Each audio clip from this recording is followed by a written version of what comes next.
welcome you to Television Aboard Your Boat. Our goal in this session is to answer questions boaters have about satellite TV technology, and in particular, what you need to know to select the right system for how and where you use your boat. In the process, we'll talk about a lot of things, including system features, trends, programming options, and streaming versus satellite television. Our panel is well prepared to do this. They represent decades of marine experience, and they come from different perspectives. A manufacturer, a boat builder, full-service vessel and marina operator, and a yacht management company that also sells and installs boating electronics. I'm your host for the session. I'm Jim Fullalove, editor of Marine Electronics Journal. That's a trade magazine we publish for the National Marine Electronics Association, which is just about everyone in the marine electronics industry. Here's a little history for you to begin. When I joined the magazine back in 1997, we ran a story about the best onboard electronics at that time, from autopilots to single sideband radio telephones and everything in between. There were also 3 satellite categories. One was data, one was voice and data, and the third was satellite TV. A company named Trimble took the data category and KVH took the other 2. And that was back in 1997. So let's meet the panel. Justin, will you lead off, please? Tell us a little about yourself. Hello, I'm Justin Abernethy, the Vice President of Operations for Ocean Alexander Yachts on the East Coast of Florida, the Caribbean, Bahamas, Central South America. We also do a lot with Europe service as well. We receive all of the Ocean Alexander yachts. They come from Kaohsiung, Taiwan. We get them off cargo. We do all of the commissioning, the warranty, custom installs, setting up the SAT TV systems for the clients when they go to close on the boats, and just all around everything. Great. Chuck, can you tell us a little bit about what you do? Yeah, good afternoon, everybody. I sure can. My name is Chuck Cashman. I am Chief Revenue Officer for MarineMax. We're a boat retailer, and probably in this line bring in close to 200 boats that are capable of having the SAT TV and upgraded electronics on our units. So plus whatever we sell pre-owned. So I think I'm here to represent the voice of the customer. Okay, great. Mark, how about you? Yeah, glad to be here. Thanks for inviting me.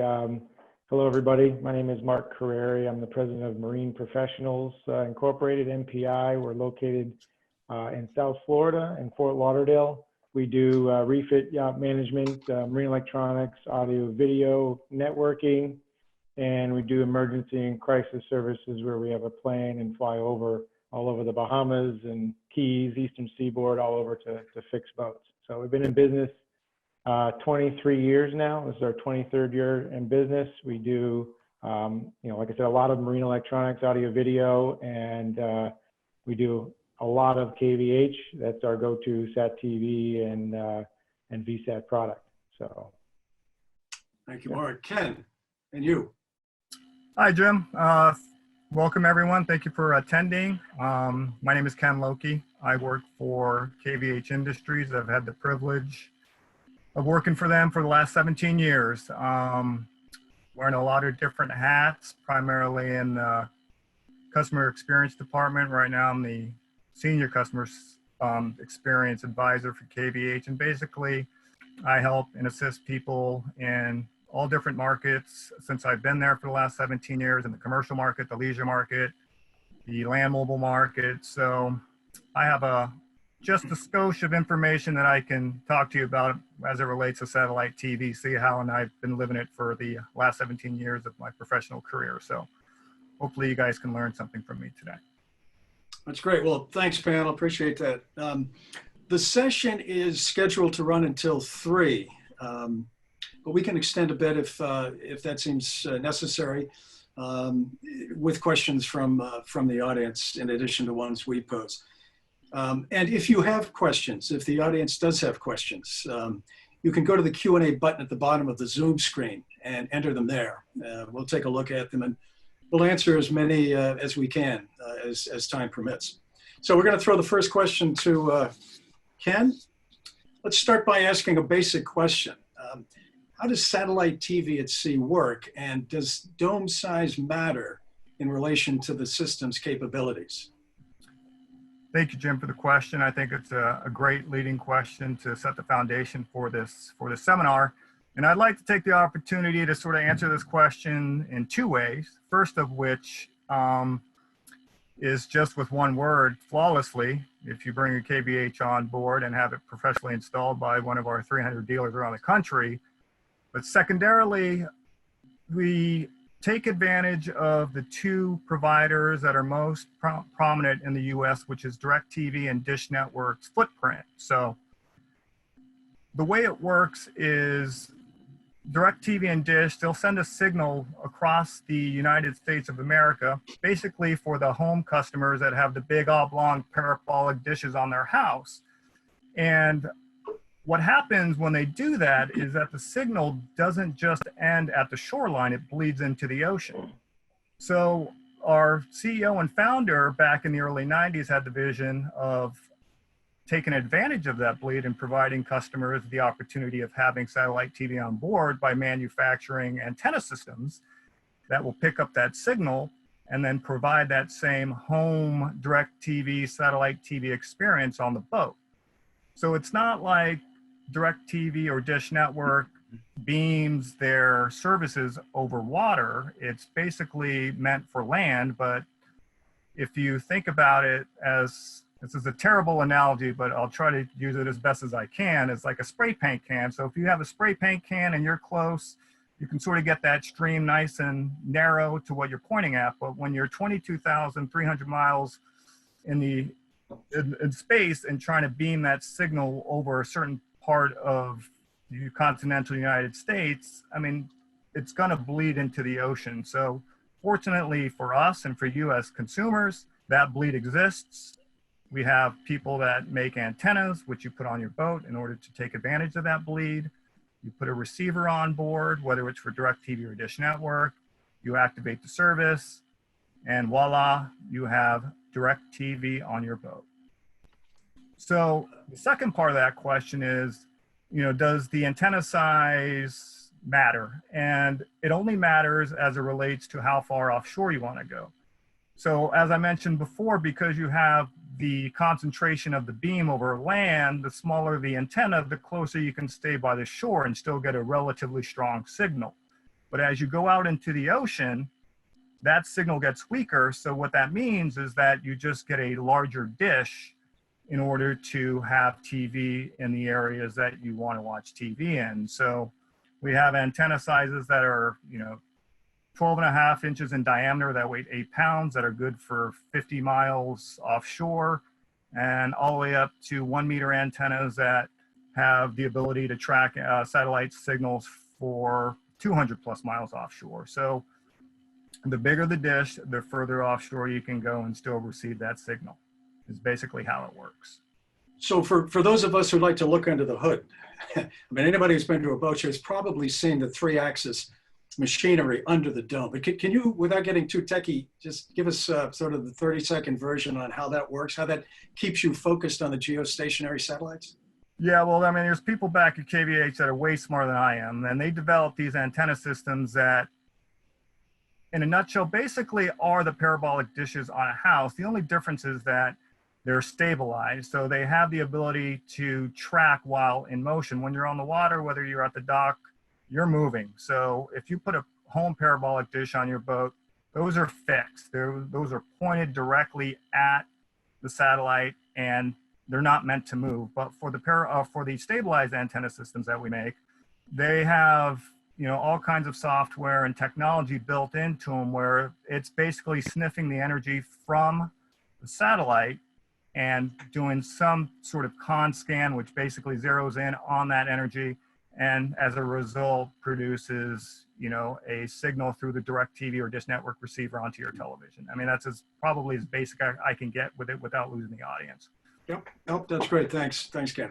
You're welcome. Mark, this one to you. There are many considerations involved in purchasing an onboard satellite TV system. What questions do customers and dealers, installers need to discuss to ensure that the right satellite TV system is selected? Yeah, so it's a great question. So there's a lot of things you want to consider. First of all, you need to have live TV, or a lot of people are streaming right now, or do you want to have both? Do you want to watch TV while you're underway, or do you want to watch it just while you're at the dock? So those are some things. And then where you're going to travel. There's as Ken mentioned, there's different size domes the farther you go offshore. So it depends on where you're going to travel. If you're going to be close to shore or further away, maybe in the Bahamas or something like that. Okay. We can get into what type of boat do you have? Do you have a power boat or a sailboat? Because then you want to look at maybe your mounting locations and things like that for the dome. And then do you have a budget? That's last but not least, but always it comes down to money kind of a thing. And, and then, Ken kind of touched on like the size of the dome. Up until recently, the high definition transmissions, with DirecTV were only available on the much bigger domes. And we had a customer that insisted on having, high definition TV, but it was a 40-foot boat. So now you got this humongous dome on this, on a 40-foot boat, and it just looked out of place. But, you kind of want to match, the dome size to the boat as well. So, all those things are something to consider, when you're considering satellite TV. So kind of a follow-up to that, Mark, back to you. What are some of the most important product features to look for when choosing a system?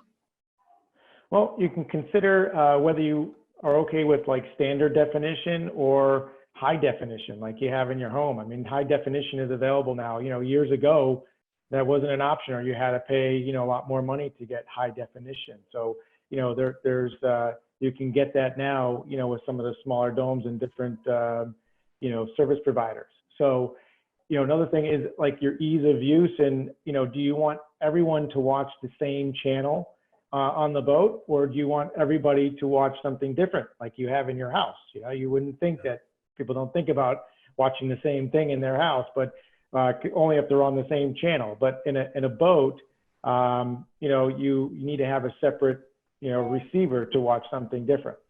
So that's something different. So it's something to consider as well. Okay, good.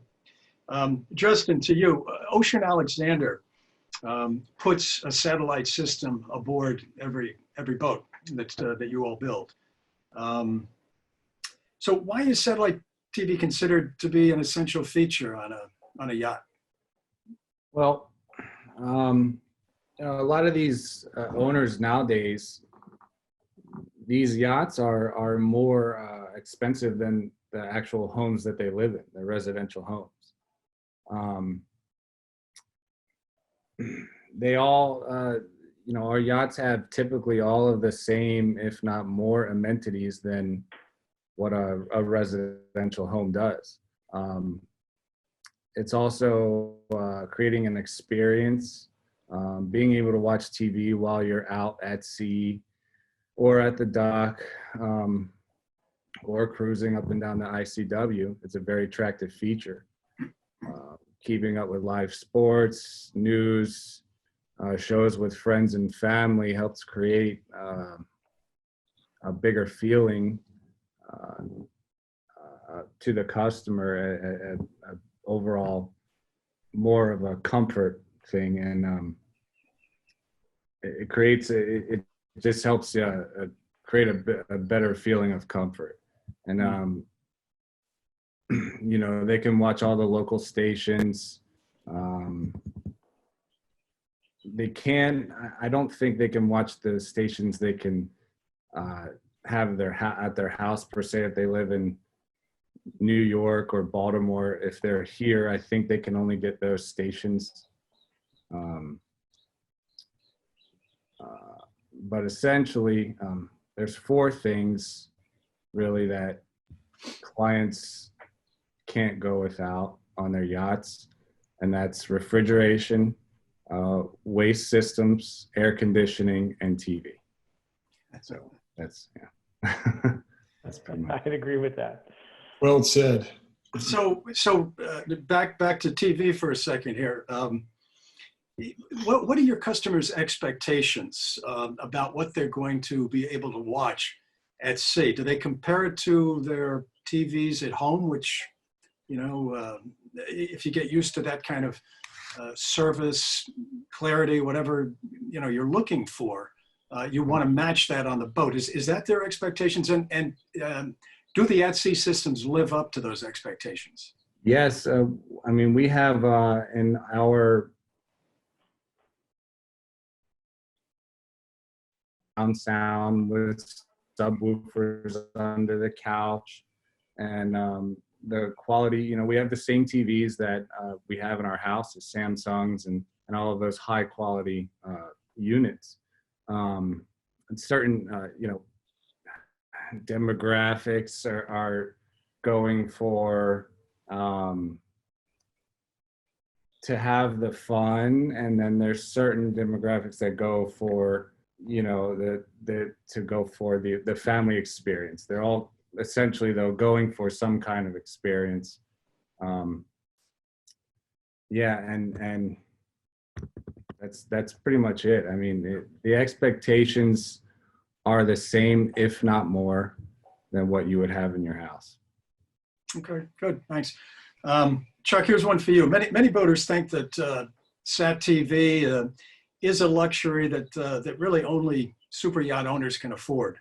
And that may have been true years ago, but it's changed, or it is changing perhaps.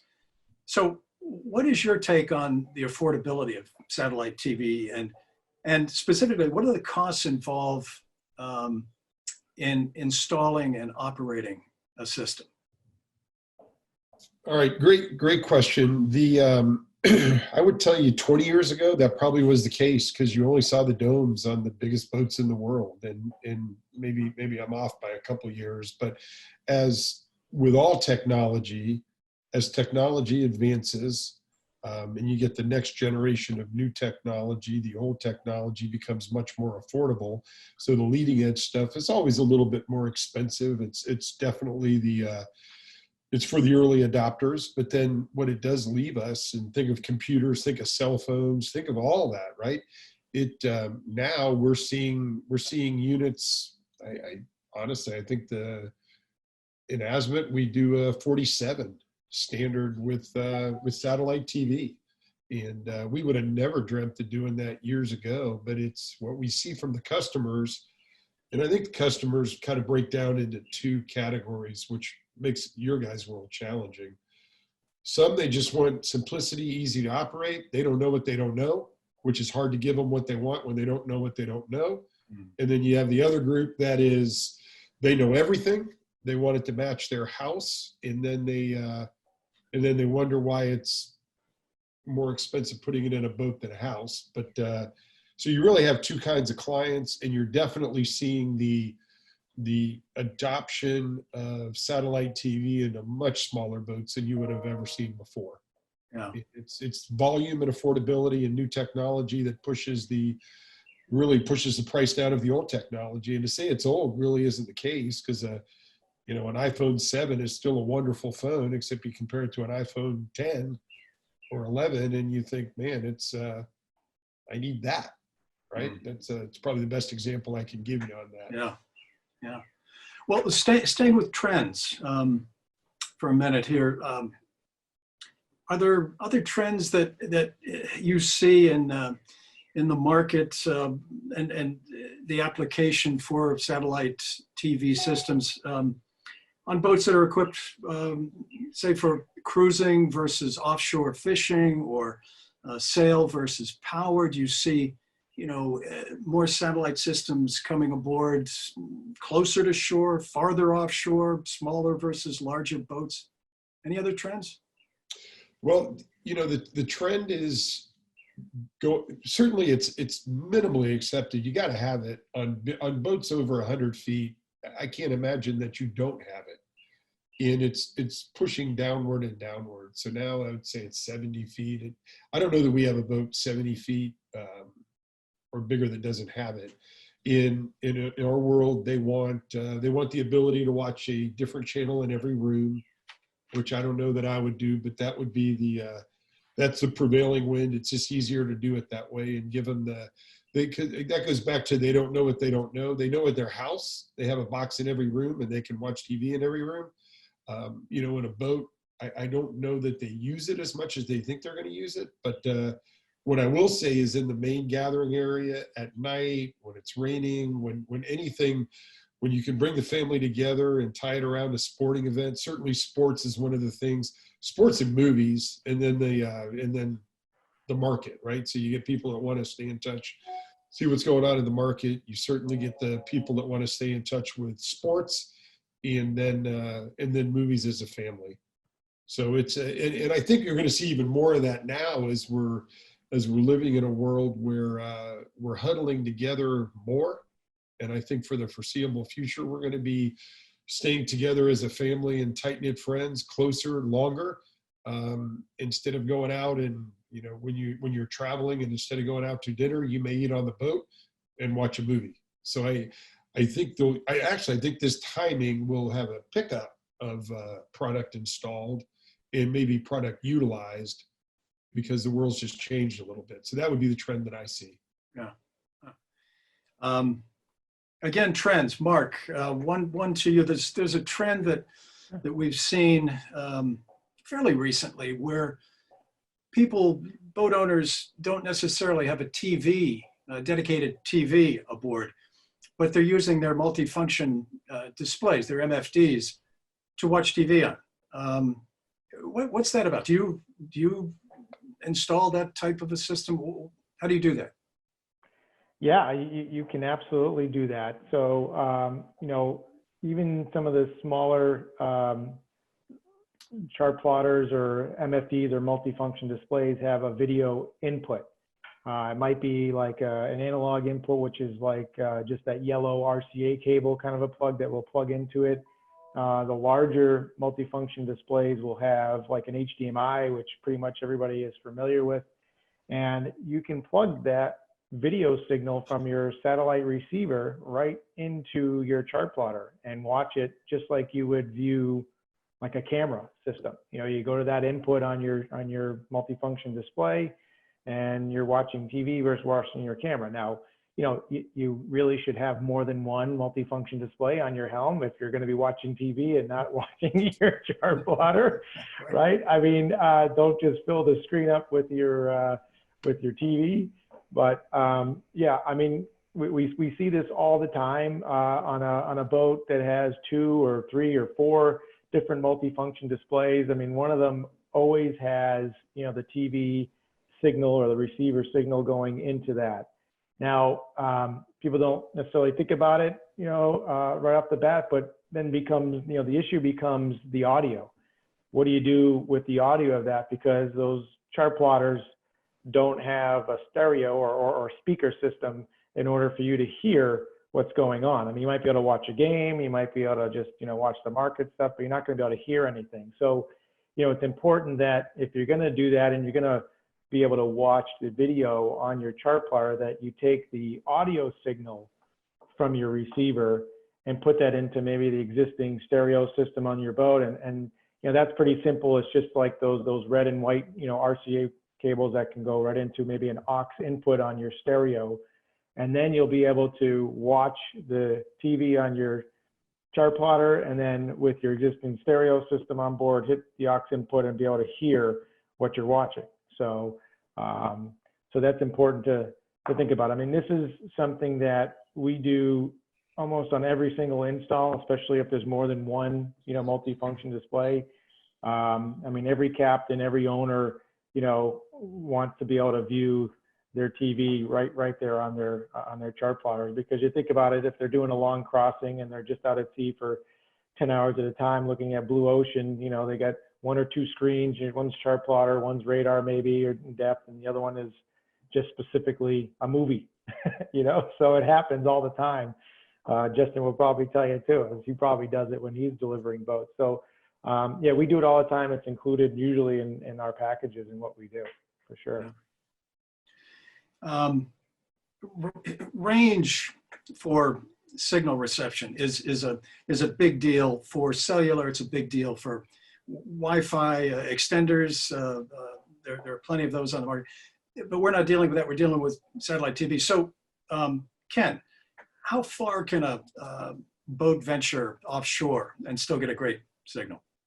All right, so right now, I would say about 250 miles offshore with a 1 meter antenna system. So what happens with that signal as it bleeds in the water, it's not as condensed as it is over land, so it starts to fade as it goes into the ocean. So with that being the case, you need a bigger reflector in order to collect enough energy to produce a big video signal when you're that far offshore. So it's safe to say 200 to 250 miles offshore with a 1 meter antenna will still provide a strong enough signal to be able to have TV on board. I mean, there's some limitations once you get to the fringes of where that signal drops off, and that's determined by what they call EIRP or gain from the satellite transmission. And atmospheric conditions, just like having satellite TV at your house, can cause issues with the signal getting through once you're at that fringe level of the coverage area. So we provide a general coverage map on our website where you can see the different size antennas and how far offshore they can go and still get you that signal.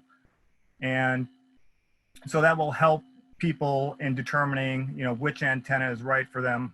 Just to touch on something that Chuck and Justin were mentioning about the satellite TV systems and the trends, is that I think what we're seeing here is, manufacturers pushing the envelope with making antennas smaller. So when they're smaller, they're able to be fitted on smaller size boats, down to 20-foot boats, all the way up to the biggest yachts in the world can accommodate satellite TV antennas. But as Mark was saying earlier, you can put a 60 centimeter antenna on a 30-foot boat. It may look out of place, but it'll work, right? I mean, it's more of an aesthetics thing than anything else. But so it's just a matter of determining where the customer wants to go and still be able to watch satellite TV. That's really the very first question. And then you go from that to standard definition, high definitions, because there's some nuances with each provider on how they transmit that signal. I wanted to sort of insert myself on the local station question that was brought up. And you can get local stations, NBC, CBS, Fox, and ABC, provided that you have a Los Angeles and or New York billing address for DirecTV. And why they have that available throughout the country is because they service the airlines with DirecTV. So you'll see on JetBlue, when you fly across the country, you can watch New York or LA stations. And what that means is basically they're transmitting the local stations on a CONUS beam, which means continental United States.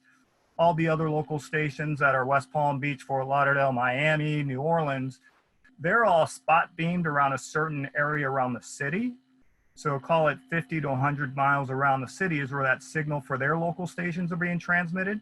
And once you leave that area, then those local stations are gone because you're not in that viewing area. The only two exceptions are for LA and New York. If you have a billing address out of those two parts of the country, then you can get local stations anywhere in the country. Okay. I've often heard kind of conversations, eavesdropping at boat shows, at booths, and a question that's often asked is, can my kids watch one show and I'm watching a football game all live? Can several guests, can family members, can crew members, let's say you've got a half a dozen different needs aboard in terms of entertainment, can they all watch different programming simultaneously? Is that for me? That's the, yep, sorry, Ken, yep. Oh yeah, sure. Yes, the answer is yes. there's some nuances with that as it relates to Dish Network, and I'll get into that in a minute. With DirecTV, so 90% of the antennas out there for satellite television track one satellite, right? So they can only look at one bird at a time. And with DirecTV, 99% of their standard definition signal comes from the 101 slot, which is the satellite right above Texas. So in order to be able to watch independent programming on each television screen for all the guests and crew, each TV, like Mark said earlier, will need its own receiver, okay?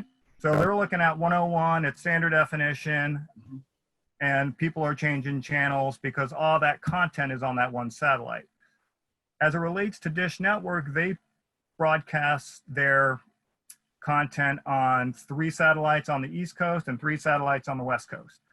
So the challenge with having multiple receivers on a Dish Network scenario is that there's going to be one receiver that controls the antenna, right? So that antenna can only look at one satellite at a time. So if the salon is watching ESPN and somebody in the master bedroom wants to watch Home and Garden TV, but that Home and Garden TV happens to be on one of the other 2 satellites, they're not going to be able to see it because the antenna can only see one satellite at a time, and the master is going to control what that satellite looks like. I see. So with DirecTV, the answer is standard definition, absolutely.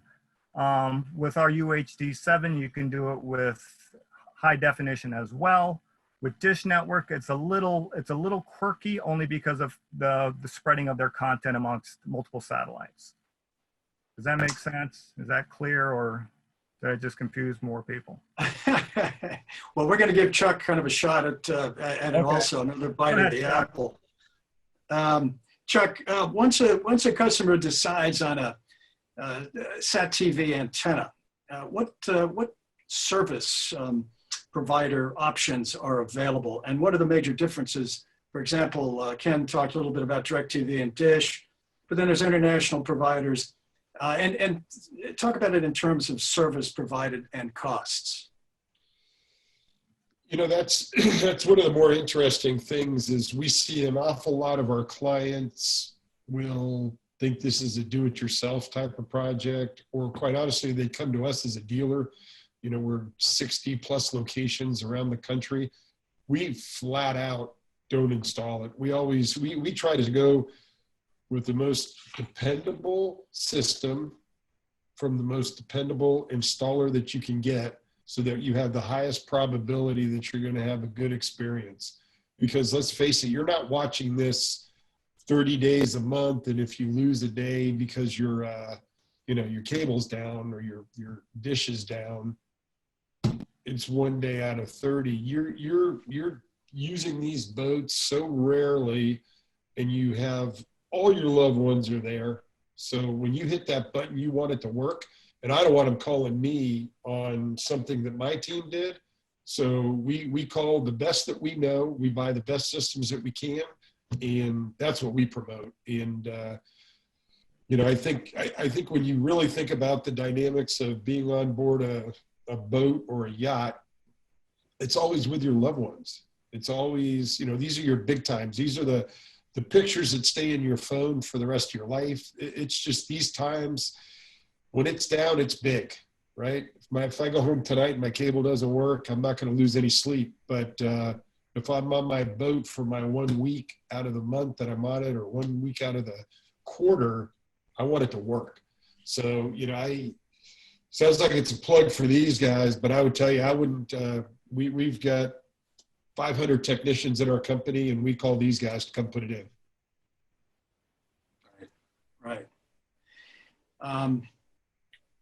So Ken mentioned sort of the billing issue with different addresses, which leads into another question. And that's, if someone moves their boat from, say, Florida to the West Coast, what is involved to make sure that the TV system works properly on the West Coast? I mean, is that a programming issue? Or is that an installation adjustment? What's necessary? From a direct And TV let's go standpoint, Ken and then Justin on that. oh, I'm sorry, I'm trying to monopolize everyone's Ken, time. yeah, Ken, I you first apologize. and then Justin. So when you move a boat, and we're talking direct TV world here, Jim, from the west or east coast to the west coast, there's really nothing I have to do except press the button to turn it back on with the KVH system.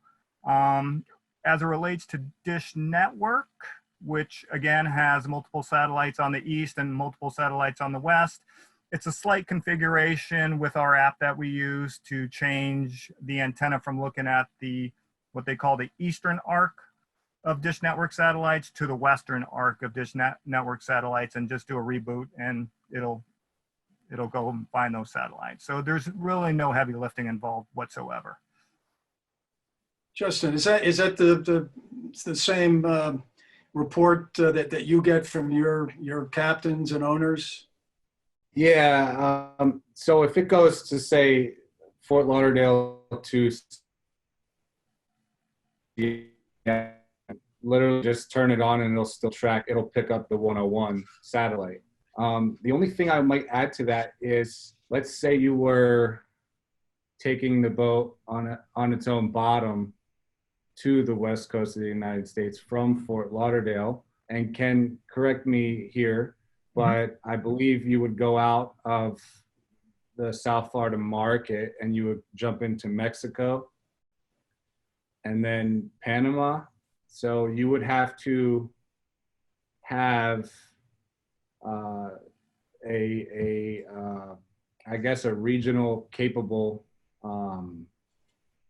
dome set up prior to making that trip in order to have working sat TV throughout your whole trip. How would that scenario go ahead, Ken? I mean, I'll answer it, and Mark can add to it as well, because I'm sure he has customers that do the same thing. So if you're talking about wanting to have a constant satellite TV signal, and it doesn't matter who the provider is, if we're switching providers going back and forth here, then if you go from, Florida through the Gulf of Mexico, you can jump on the Dish Network 77 beam, which basically is in our world, in the KVH world, it's a program to the app to have it look at 77 West. But again, you're going to need a subscription to Dish, and you're going to also have to have a Dish Network receiver bank to feed the TVs on board if the primary provider for that boat is DirecTV. So you can do a sort of back and forth where you cut through an area, change over to Dish Network with the programming change on the app, activate the Dish Network receivers through that area if DirecTV doesn't cover it. And then once you get back onto the West Coast where you're in DirecTV footprint range, then you obviously switch your antenna to look at the DirecTV satellites versus Dish. And that's all done through a handheld app. But again, you're going to have both receivers on board and both service providers activated. Okay. Somebody mentioned do-it-yourself earlier, and I wanted to kind of pick up on that. On boats, some installations are fairly simple, others are extremely complicated. Mark, do you have any advice for a boat owner who may be considering installing their own SAT TV system? And frankly, what's involved in a SAT TV install? Well, there are several things to consider, when installing satellite TV. If you are going to want to do it yourself, you want to look at like the location of the antenna. You got to remember that these are satellite antennas that are moving, and they need to look up into the sky. So you got to keep them away from any blockage, and there can't be anything directly in front of them. So you want to consider that if the boat has a mast, like a sailboat mast or another type of radar mast or something like that, there can't be anything in front of them. I mean, if you are on a sailboat, then usually the dome has to be up somewhere on the mast, which is not the easiest do-it-yourself type of job. Where are you going to mount the satellite receivers? If you want high definition, in a lot of cases, they have to be pretty close to the TV. And, the wire run. I mean, the majority of our installation is just running wire throughout the boat. And, these boats look great a lot of times, but they're not always great to run wires through them, So, some great boat builders like OA have great wire runs and you can get through them and that's pretty easy to do. There's others that, you spend half your day disassembling the boat just to move the cable, 10 feet. So, you want to definitely think about that, and these boats come apart like in a puzzle a lot of times, and they have to go back the same way without any damage. And that is a difficult thing. So, definitely that's a big thing. The wire runs are a really big thing, would I call this a DIY project?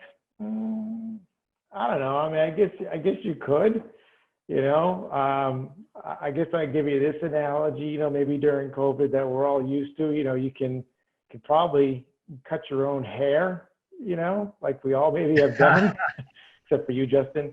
But yeah, but it always will turn out a lot better if you get a professional to do it, right?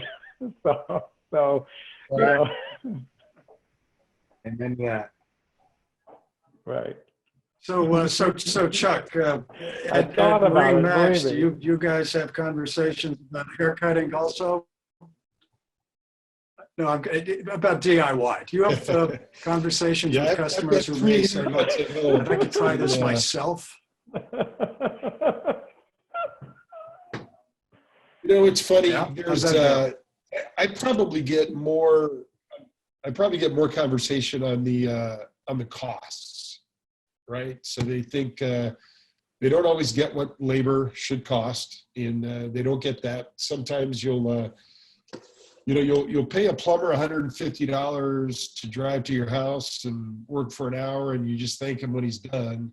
But when you bill 150 hours in the boat business, it's a Shakespearean tragedy. It's such a big deal that they don't always get it.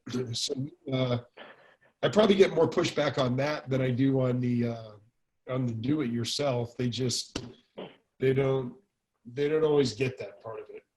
But I'll tell you, when you're in the Bahamas and you want the thing to work and you have your family around and you're ready to watch your movie or the game, you're thankful that you did it the right way.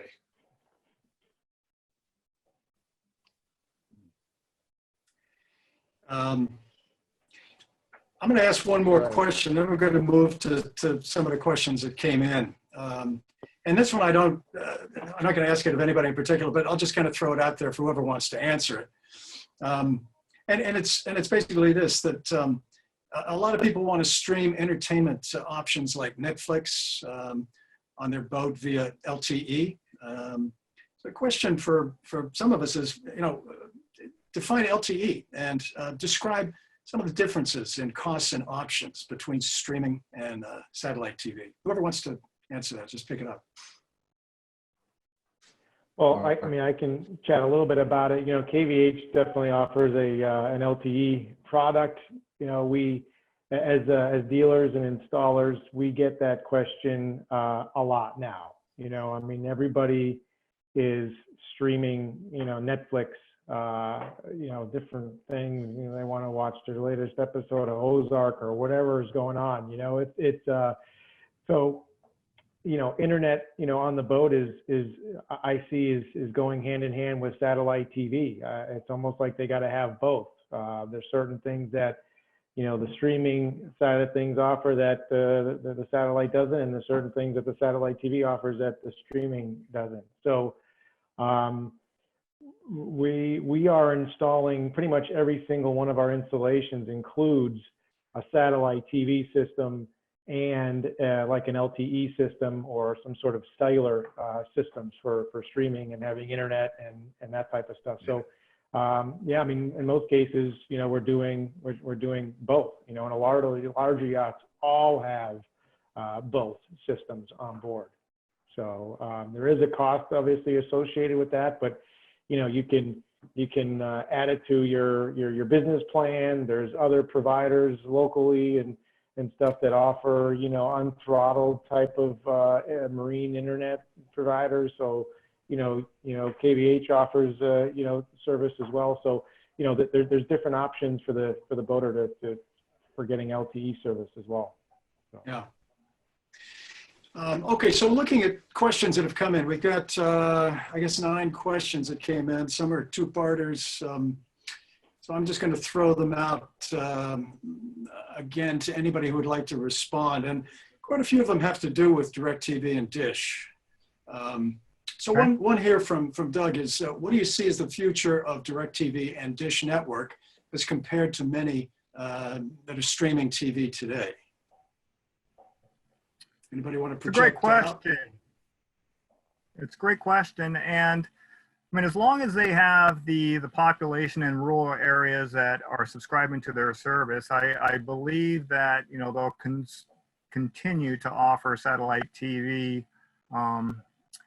as a way to bring content into the home for those customers that aren't around big cities. I mean, that's how they originated with their plan in the first place. So they may condense some of their content on a single satellite versus having, the HD content on 2 Ka band satellites, which are next to, the 101 standard definition satellite. So that may be something that they'll do sort of this to be more efficient with transmitting content as people, cut. I mean, let's be honest, they're cutting the cord and going with streaming at home. But, outside of that, I wish I could predict the future. I just think they're still going to be able to offer content. Maybe it's just condensed on a single bird versus having it sort of split out amongst 3 as they're doing today. So the second part to that question is, does DirecTV or Dish Network offer pay-as-you-go service? It says, if you're not boating in the winter in the Great Lakes, for instance, can you suspend service? Or are you committed to a long-term contract? I mean, Dish offers pay-as-you-go today, so they can do month-to-month.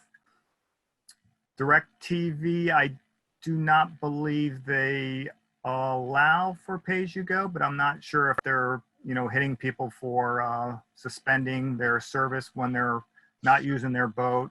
Maybe Mark can, if he's got customers that have experience, can speak to that. But I know Dish, you can do pay-as-you-go. Yeah, I think you can suspend, but I'm not 100% sure because we don't really get involved in the actual DirecTV activation side of things. But, if you go online, you could probably simply check, the DirecTV site. But I believe you can suspend it, but there's probably some nominal charge, every month while it's in suspension. So another question has to do, this is from Charles, what it has to do with is a boat that may be moving from the US waters to Europe. Now we talked about from the East Coast to the West Coast of the US, but what about transatlantic travel if you wind up somewhere in Europe or beyond? Okay. I mean, I can speak to it unless somebody else wants to take it. Go ahead.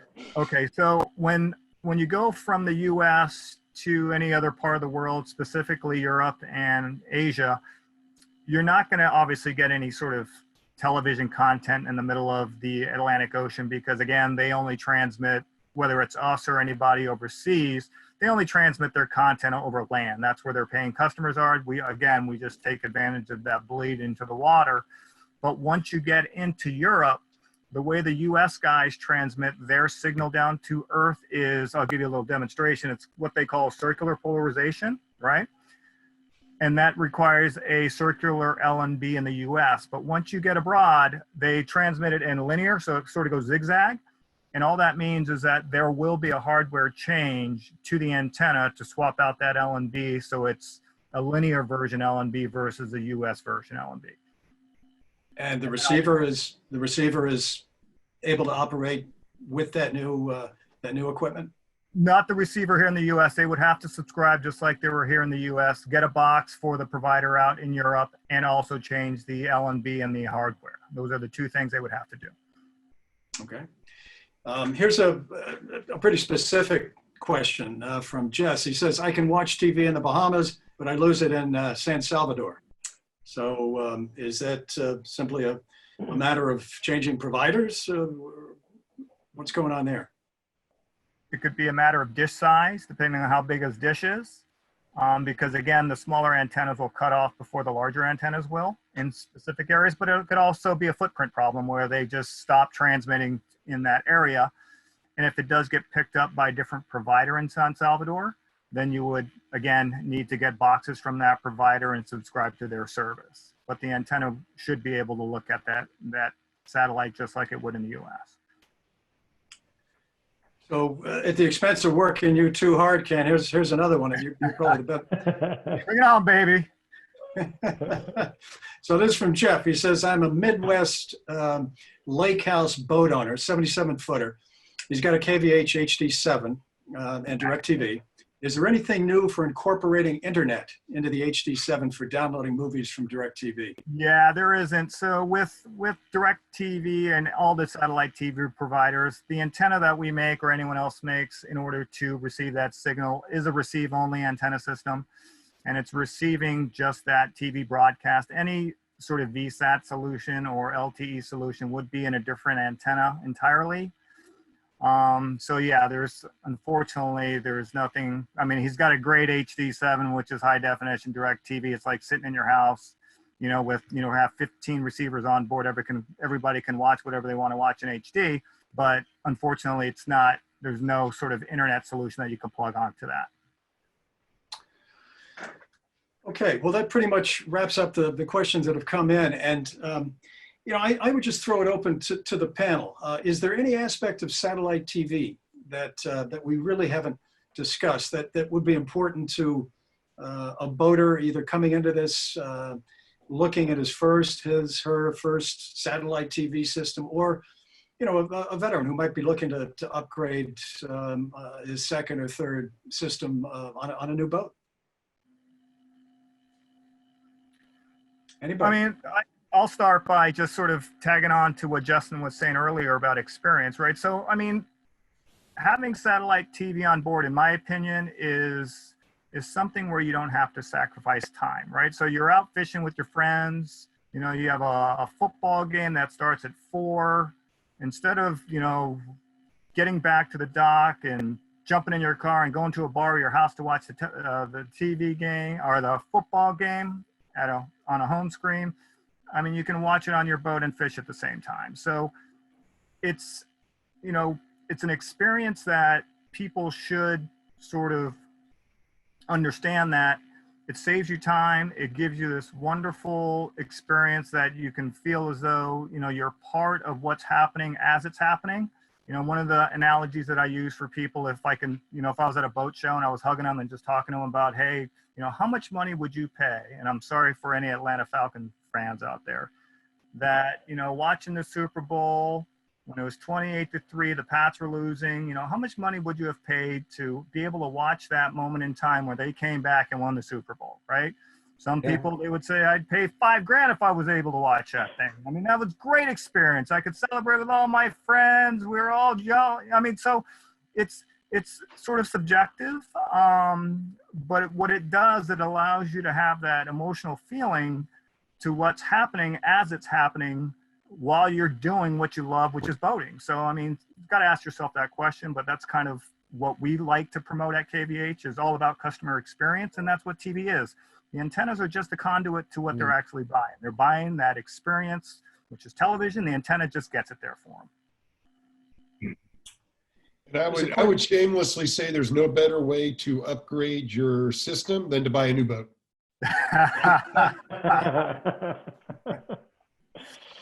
Great. It doesn't have satellite TV so that we can install it. There we go. That's even better. Right on.